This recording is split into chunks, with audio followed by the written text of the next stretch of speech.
you have to download a specific Java runtime library to run Eclipse?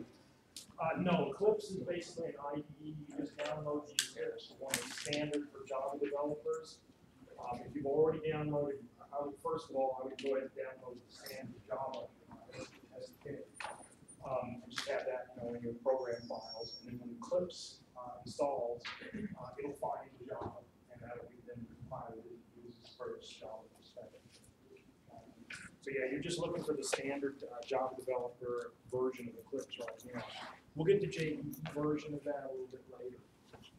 Do we use Eclipse? We're gonna. No, you can use or anything else you want. The IDE is not important. Anything else, huh? Does it matter what UIT toolkit you use? No. You can use any GUI builder that you want as well. I'm not too concerned with how the GUI is actually structured. The one I used, I just did absolute positioning on everything. But you can use layout managers and so on. Different GUI builders will build them internally a little different. The code will look different. But again, we're not really concerned with the front end itself in terms of troubleshooting or anything. We wanted to see it and be able to use it. What version of the Java database? I think 1.8 is the current version. I think that's, I can't remember what, it's the one I'm using right now in my machine inspection. Anything else anybody can think of? Project 1 wise. I made the due date on that one actually a little bit farther into the future than I would have liked, mostly because this weekend coming up, of course, is Labor Day weekend. So we won't have class a week from today, and I'm not going to put an assignment due on a holiday weekend. So we actually have a little bit more time for that than you expect. However, I can point out this to you. I will probably be giving you your second project probably next Wednesday. So you'll probably get the second project before the first one's actually due. So there for a little while, maybe have two projects to be working on. Okay, did anybody try any of these very simple first shot multi-threaded programs that are out there? I put the one that's basically, that was doing the AB and numeric threads, and then I put one that was doing the character printing. There's a few examples out there. The main thing to realize with all those examples that are already out there for you to play around with is those are all applications where there are multiple threads running, but there's no communication, no cooperation, no synchronization amongst the threads at all. They're just doing their own thing in isolation. What we want to start looking at now are the more complicated situations where the threads, they're either working on a common problem, maybe still without communication or synchronization, and then of course leading up to the much more sophisticated cases where the threads are working on a common problem, but to solve the problem, they need to cooperate, they need to synchronize their actions, they need to communicate with each other, they need to know what the other threads are doing, what their status is. So that leads us kind of into the life cycle of the thread. And from, again, a high-level perspective, we'll look at a Java perspective of this in just a second. This is basically what you have. A thread can be in essentially one of 5 states. Until until the start method is actually invoked, the thread is considered new. At that point, the scheduler doesn't even know it exists. It can't be put into the CPU. It simply has not had its start method invoked. So it's a brand new thread waiting, essentially, if you want to think of it that sense, to be created. When the thread is all done, its run method terminates, it's finished, then it goes into a terminated state and it will not restart. Okay, the thread is basically done at this point. The more interesting states for us are the runnable states and then the block states. So the runnable state is actually a kind of a conglomeration of states. A runnable thread simply means that it could be executed. It doesn't mean that it is executing, it just means that it could be. It's schedulable at this point. So the OS has control over the thread. If it selects it, then it can go into the CPU. So there can be any number of runnable threads at a time, at any given point in time. There can be any number of new threads at a time, similarly with terminated threads. But at any given moment, if you're looking at a single processor, there's only one thread running. Okay? If you happen to be working on a, say, a quad-core machine, at any given moment, there are at most 4 threads running. On the right side of this picture is where the threads that are in execution but are not currently runnable reside. And they're essentially in one of two states. They're either blocked or they're waiting. And there's a subtle difference between the two. The waiting could be waiting for essentially like a sleep timer to go off. We just put you to sleep for 10 minutes, and at the end of 10 minutes, the timer is going to go off, your alarm clock's going to go off, and you're going to wake up. And you go back to the runnable state at this point. That's, get my words backwards. That's the block state, okay? You're simply blocked. In this case, you're blocked because you're waiting for the timer to go off. In the waiting state, you're waiting for some event, okay? An event that is out of your control, because as a thread, you are currently blocked and waiting, so you are not executing. But some other thread is executing, and it's doing whatever it's doing, and at some point, it will notify you that what you're waiting for has occurred. When it notifies you, you will then basically go back to the runnable state. The thread that's executing could elect to notify everybody who's waiting for something to occur, whatever that event is. It could notify everyone that's waiting, and they all basically back up and become runnable. So the event might be, suppose you think of this room that we're in as a thread, and we have two ways into this particular thread. There's two doors. Suppose you come to class on Wednesday and both doors are locked. Okay. What's going to happen is there's going to be a queue outside of both doors waiting. Some of you are going to be at this door, some of you are going to be at this door.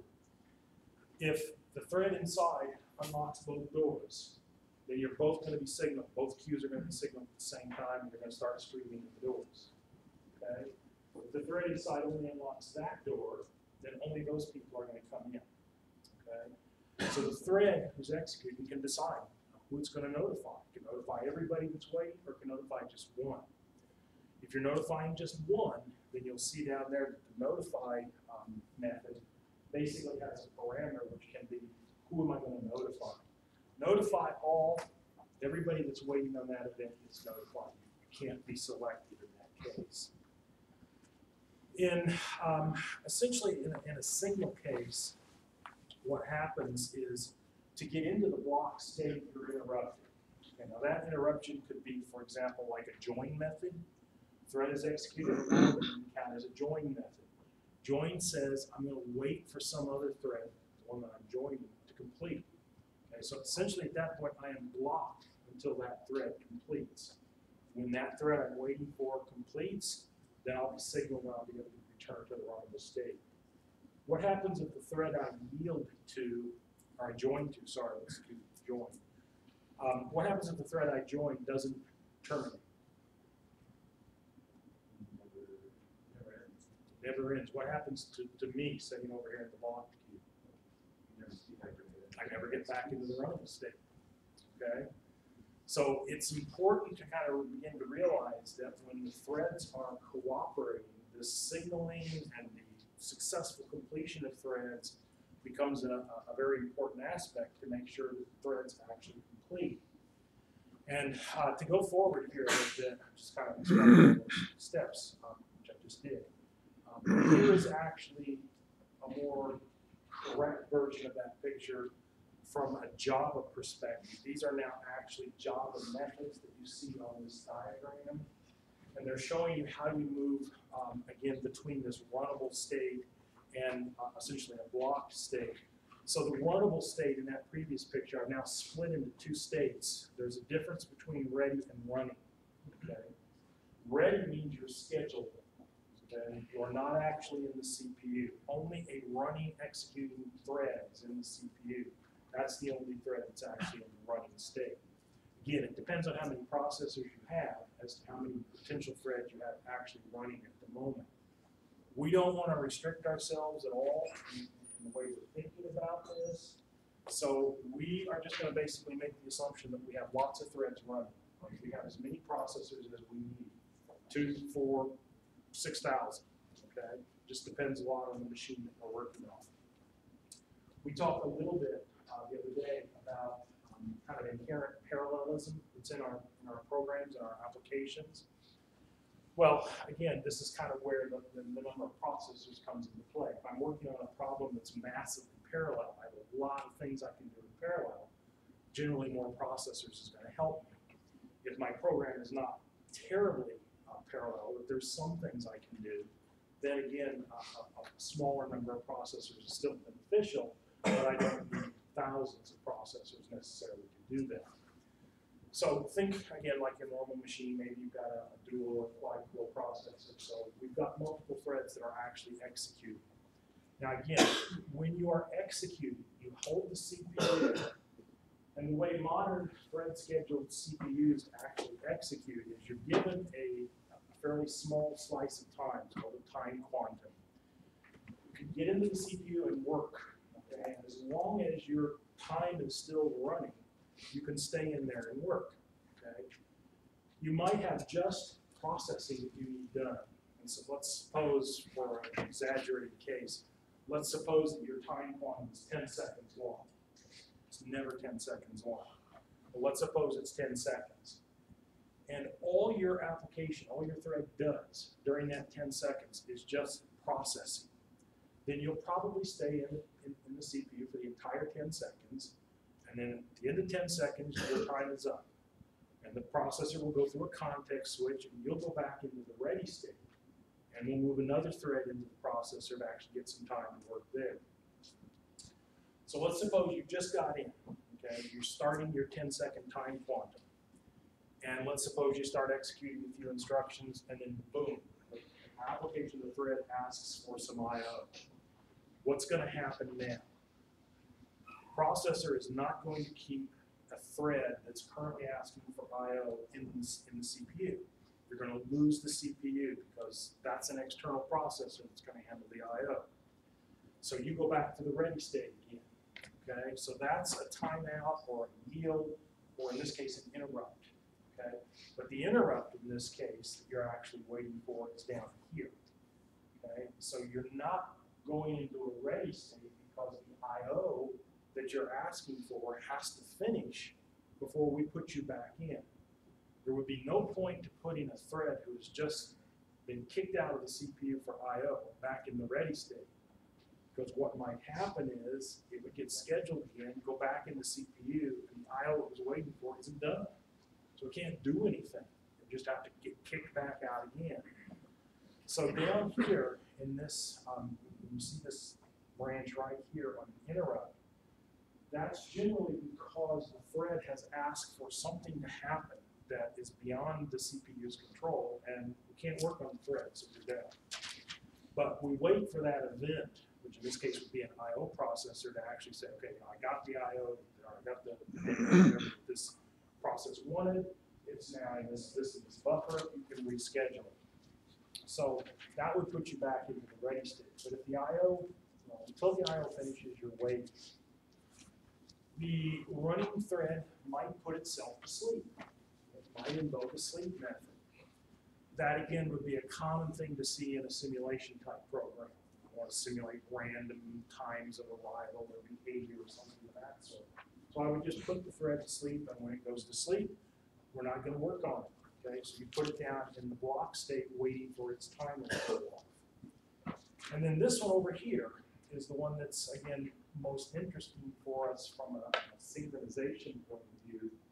Because what's happened is I'm now in the running, I'm in the CPU, but I've come to a point in my execution where to continue, I need to synchronize or communicate in some way with another thread. Okay? I have to wait for that event to actually occur.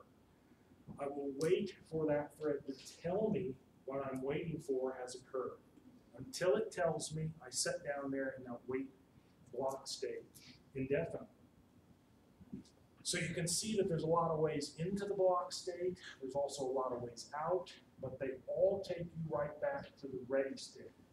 There is no way for a thread to move from the block state directly into the CPU.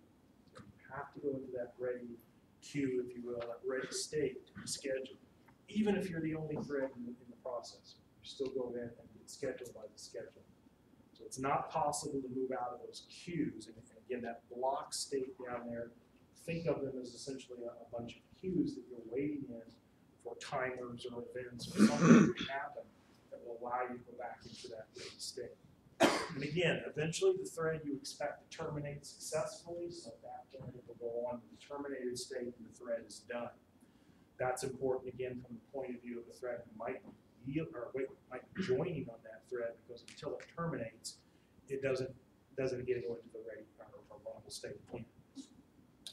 So that's kind of the overview of the life cycle of the thread. Now, one other thing we have to kind of deal with in this aspect is that threads have priorities. All processes essentially have priorities, and they trickle down into the thread level. In the Java environment, there are 10 levels of thread priorities that range from 1 to 10. Again, when you deal with priorities at the OS level, generally a lower priority number means you have higher priority. Java, for some reason, flips that around. So the priority level 1 is the minimum priority, and priority level 10 is the high priority of Java. By default, all threads are created with normal priority, which is 5, right in the middle. Now, you can adjust the priority of a thread, but like I pointed out there the other day, don't get the impression that by setting the priority of a thread high, you will guarantee it runs before a lower priority thread. Because the scheduling of the threads is not purely priority based. If it were, then you'd be okay. There's lots of reasons why it's not.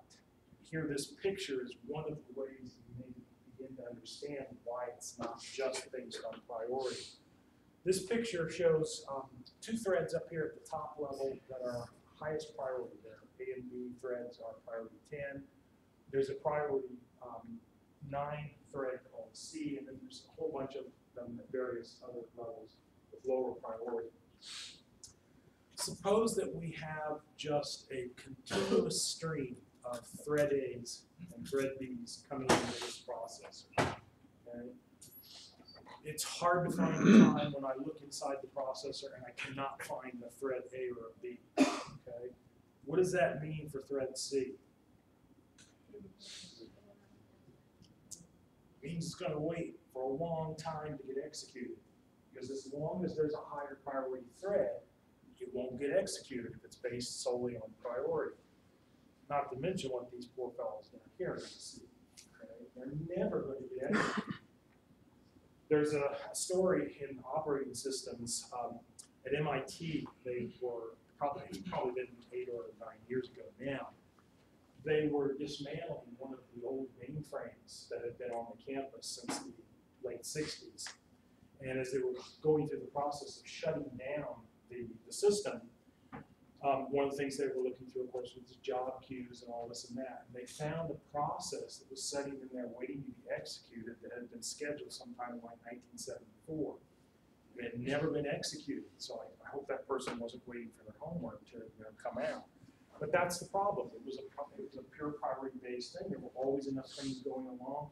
The port process was never scheduled, so it essentially stayed there forever and never terminated. There is a more formal term in operating systems called starvation. And starvation essentially means that a process never gets the resources that it needs to complete. Well, that would be the case here if we had a purely priority-based mechanism. We'd never get to those processes down at the bottom of this priority queue because we always have this long, heavy traffic of high priority processes that get done. So there's a lot of techniques that have come about through operating systems to kind of remedy this. Aging the process is a very common one. And what happens in aging a process is that as a process gets older, it stays in the system longer and longer, you begin to bump its priority up. Okay? Don't do it drastically, it takes time. But what that would eventually mean is that these poor processes down here, after some long period of time, they would eventually have their priority bumped up high enough that they would become a priority 10 process and they would ultimately complete. Okay, and again, it might take some period of time to do that, but this is why you don't have pure priority-based scheduling. So there's a whole set of metrics that schedulers use to decide how to schedule a process. And priority is just one of them. So this is a common mistake that many Java and other thread programmers do, is they simply use priority as a way to say, well, this thread's going to have priority over this thread, so I know it's always going to execute first. Unfortunately, that's not the case. So for the most part, what you're going to do in what you'll see in all of Java applications is that you'll just leave that priority for the thread set at normal priority. You won't have to do anything at all. Now, there is one other aspect of this that I wanted to show you. I'm actually going to jump ahead here for a second and then come back to this. Go back all through all this. It's called a reentrant lock. And in Java, most of the locks that you use would be in this class, a reentrant lock. And what a reentrant lock has associated with it is what's called a fairness policy. And fairness policy is one of these things I was just basically talking about, is another technique to help a lower priority process along. In a fairness policy, in the way that Java has it implemented, whenever a thread basically moves into, everybody's had operating systems, right? Is there anybody in here who's not dealt with operating systems and locking and that sort of thing?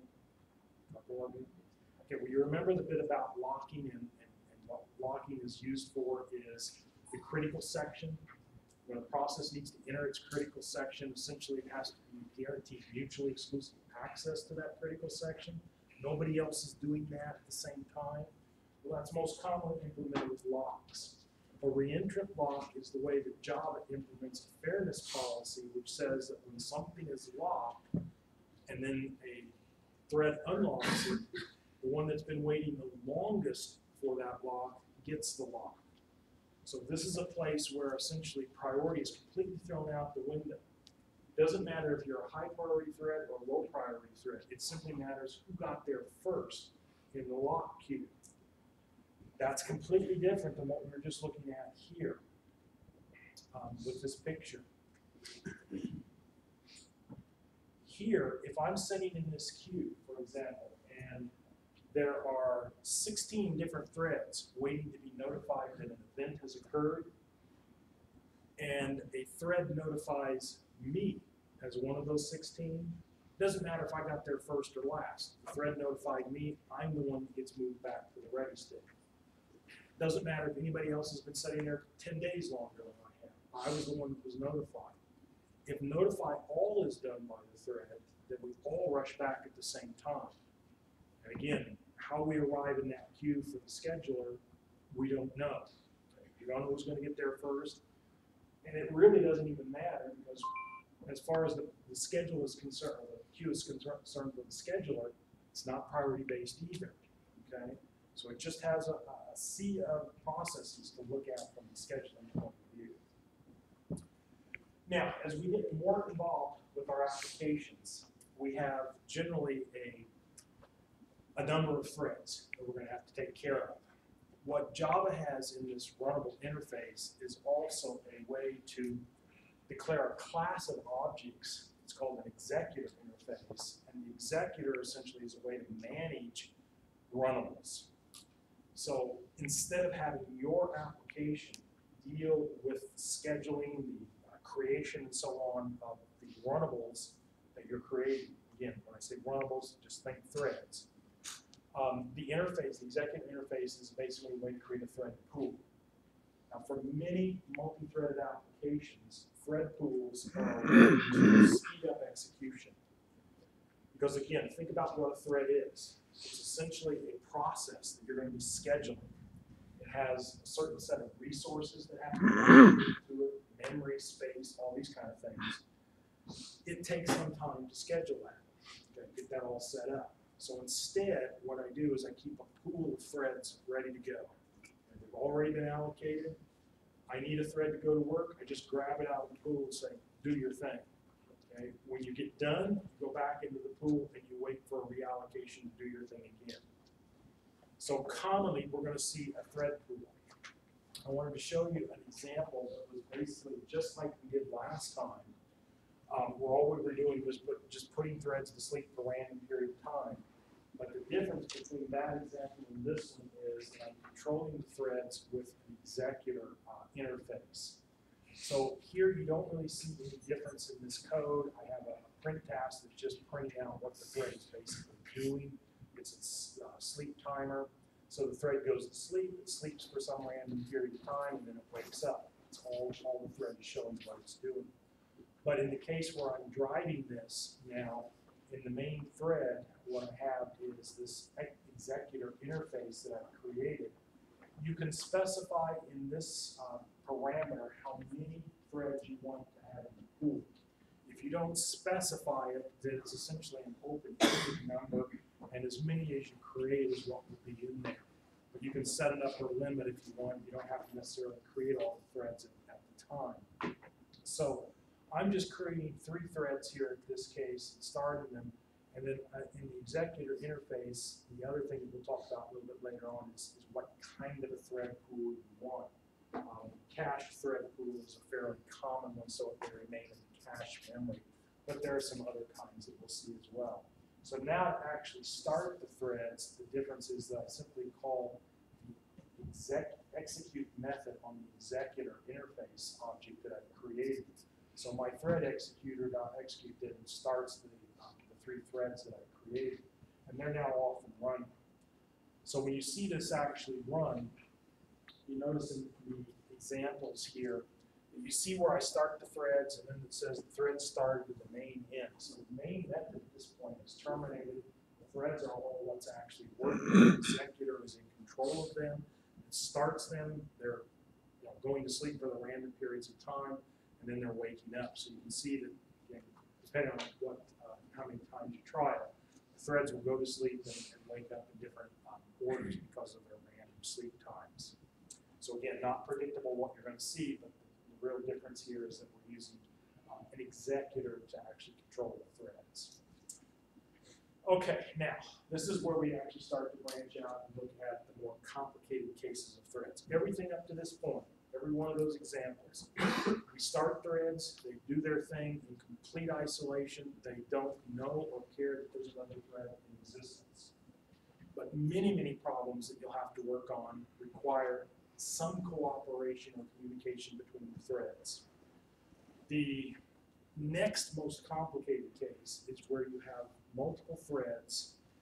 They're unrelated in the sense that they're working on the same problem, but they don't need to actually communicate with each other. They're kind of working on independent parts of the same problem, if you want.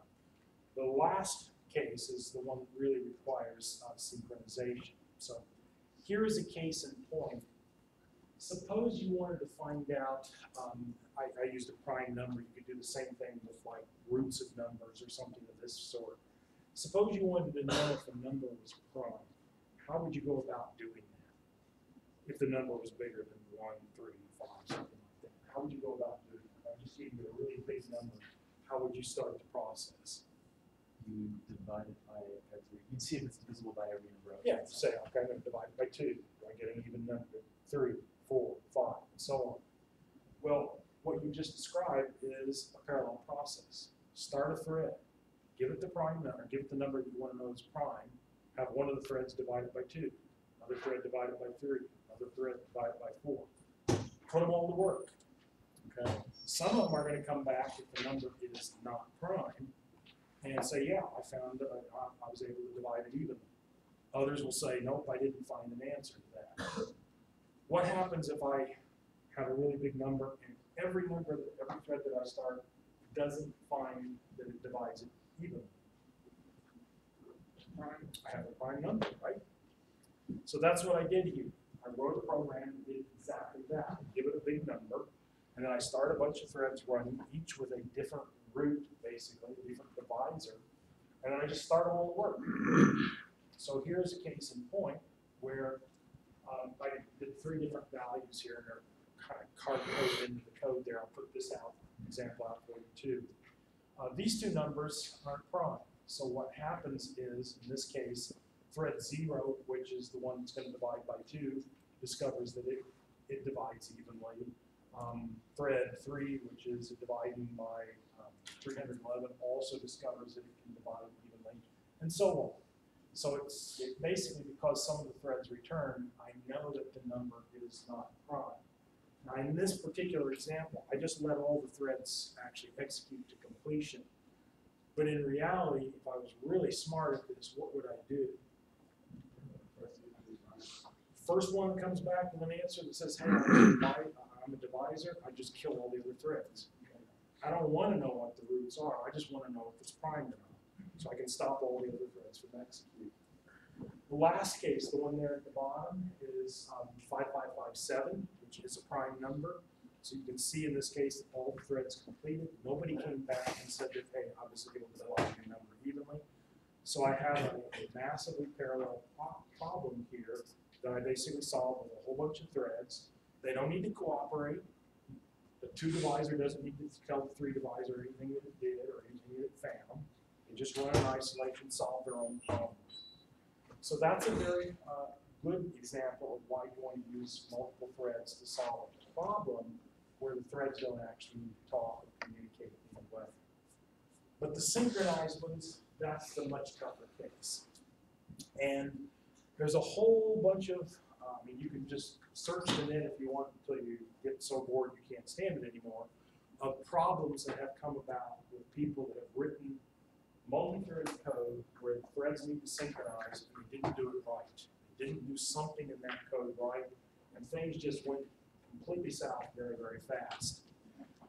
Generally, it's a problem that's ultimately going to be called either a data race or a race condition. And what that generally kind of implies is that you have multiple threads working, and your result is simply dependent on who gets there first. And if thread 1 gets there and does its job first, you're going to get a completely different result than if thread 2 got there first and did its job. Or if you have multiple threads, the sequencing order that they actually operate is going to be dependent on the answer you get. And that almost is never what you want. Okay? The answer should be the same no matter what order the threads run in.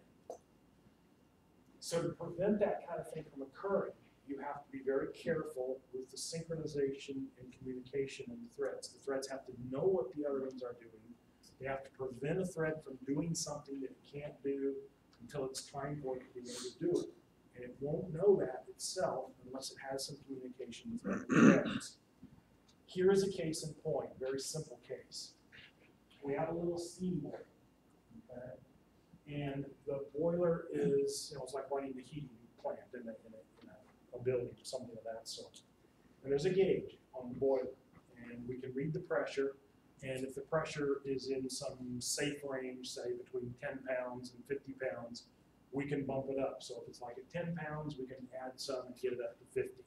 But if it's over 50, we don't want to put any more pressure in it because if we put too much pressure, the thing blows up. Okay. So here what we did is, this is a kind of a case to simulate this little boiler. This is just the main. I'm just going to create 10 threads, and the threads basically read the gauge and check to see what the pressure is, and if it's in our safety limit, and I set the safety limit in this case to 50 pounds, and it's going to start out at 0, then they're going to bump up their pressure by 10 pounds. Okay. So here is the case where I invoke the run method simply calls this raise pressure method. And that's what I do. I just check to see if it's within limits. And I guess I can add it by 15 pounds something. So if we're within 15 pounds of the upper limit, bump it up. Okay. So I put I start the threads to run, and what happens? Well, again, picture in your mind what's happened. I start 10 threads of execution where each thread reads the gauge, checks the pressure, and if it finds it inside the safety limit, it bumps up the pressure. Okay? What happened here?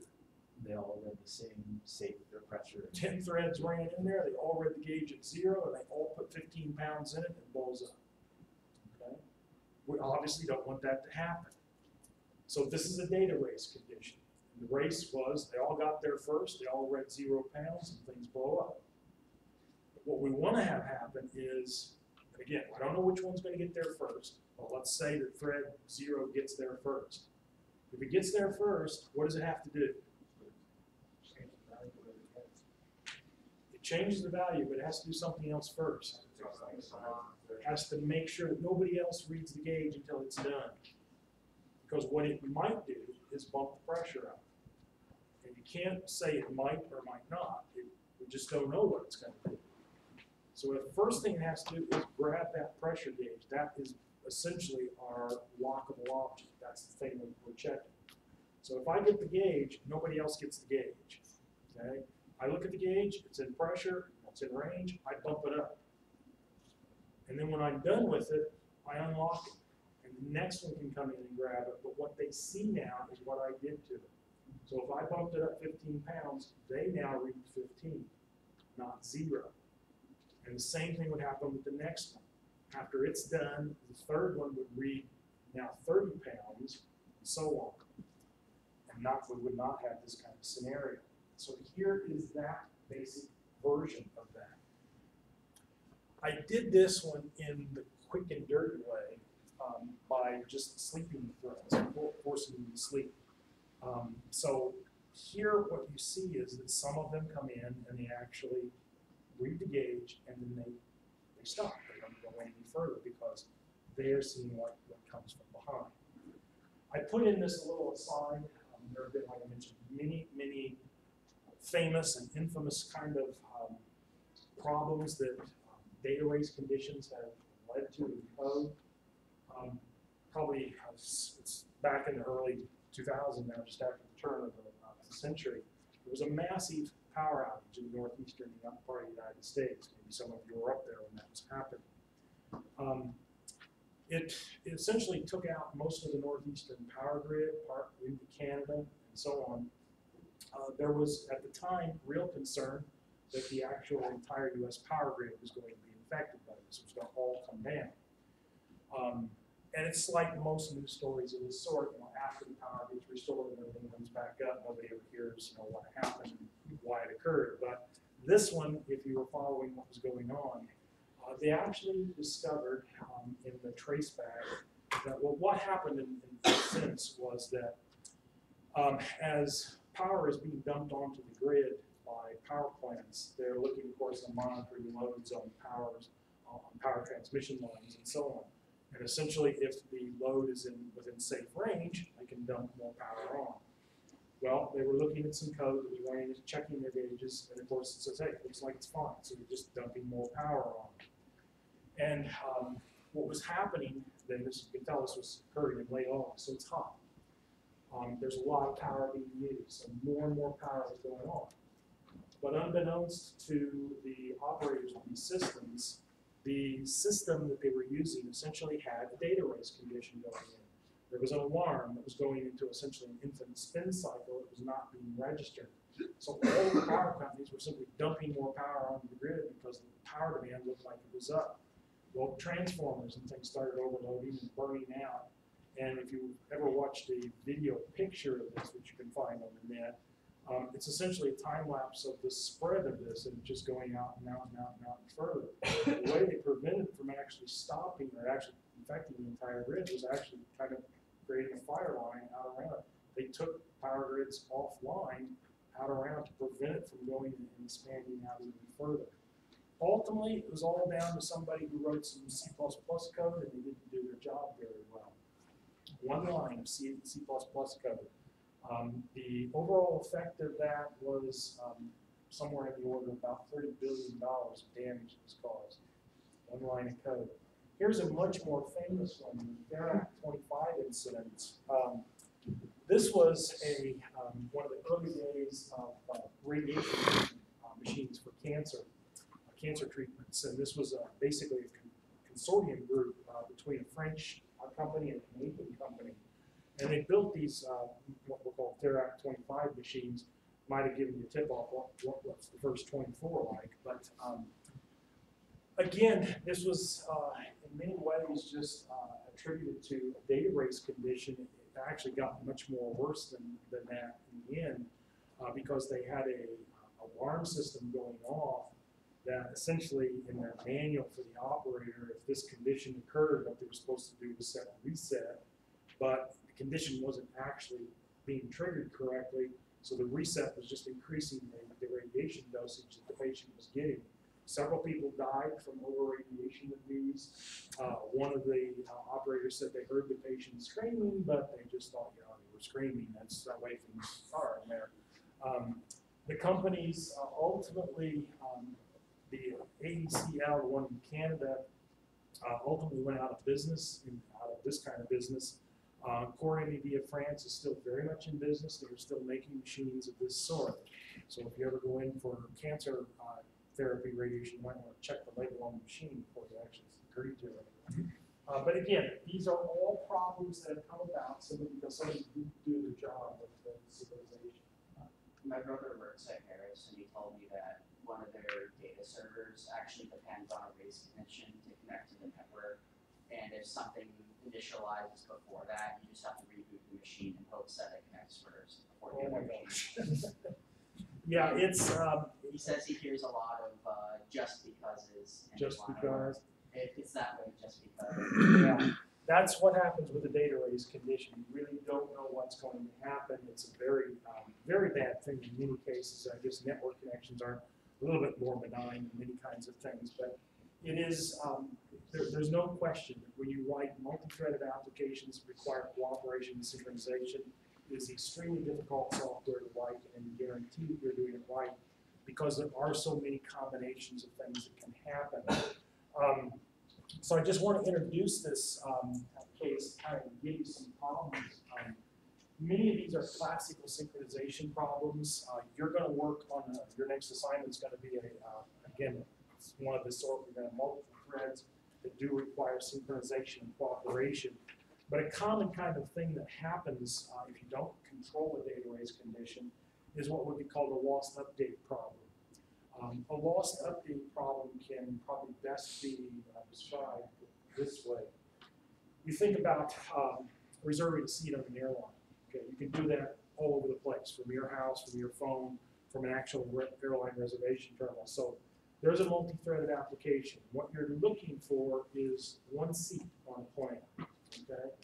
Now, suppose you're on a plane or you're trying to book a plane that has just one seat left. Okay.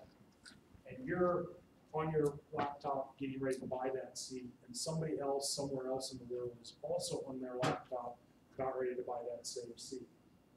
Okay, without synchronization, they both, again, kind of from a high level point of view, what the application does, checks to see, is there a seat available?